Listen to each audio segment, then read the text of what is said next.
Assalamu alaikum. Bonjour à toutes et à tous et bienvenue dans La Finance Islamique Simplifiée. Je suis Aminata Diallo. Chaque semaine, nous décortiquons les grands principes d'une économie plus éthique et plus juste. Après le riba, aujourd'hui le rahar. Vous connaissez ces boîtes mystères en ligne? On paie, on espère, mais on ne sait jamais ce qu'il y a dedans. Cette sensation de flou, ce pari qui peut mal tourner, c'est exactement le harar. En arabe, harar signifie l'incertitude excessive, l'ambiguïté dans un contrat. Le prophète Mohammed, que la paix et la bénédiction d'Allah soient sur lui, a formellement interdit la vente du harar. Concrètement, imaginez, je te vends le prochain poisson que je pêcherai. Sera-t-il pêché?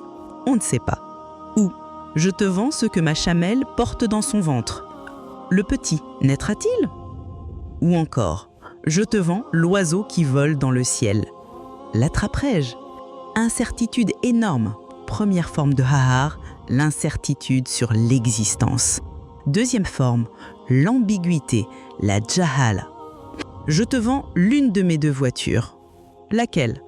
La neuve ou la vieille? Ce flou est aussi du harar. Question importante, l'islam interdit-il tout risque?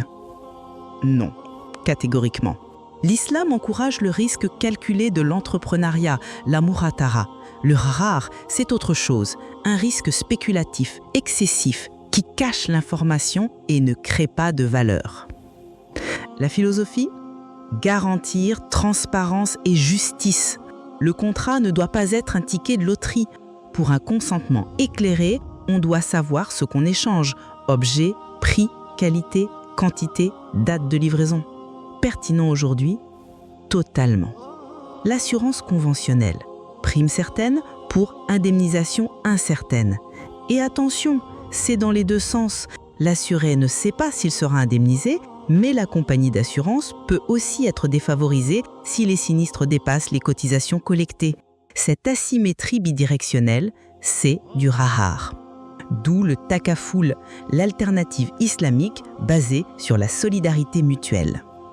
Les marchés financiers? Ils comportent de nombreux éléments de rahar dans certaines transactions et produits.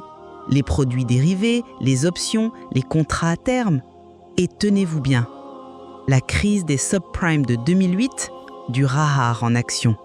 Les CDO, ces produits financiers complexes, étaient vendus sans que les acheteurs comprennent vraiment ce qu'ils contenaient. Des actifs toxiques, empaquetés et revendus. Le poisson pas encore pêché, version Wall Street.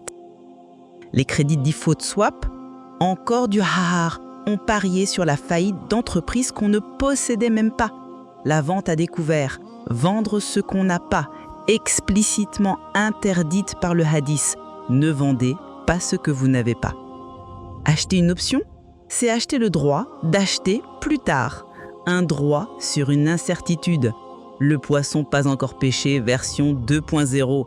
On a remplacé la rivière par les algorithmes.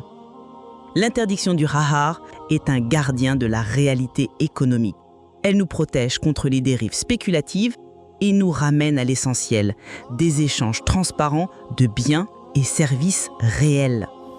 Avant chaque signature, savons-nous vraiment en toute transparence ce qu'on échange?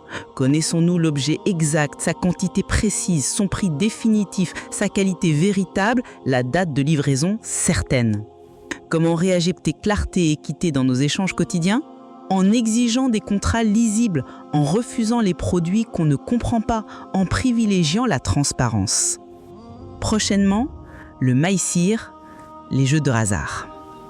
C'était Aminata Diallo pour La Finance Islamique Simplifiée. Merci de votre écoute. Barakallahu fikoum.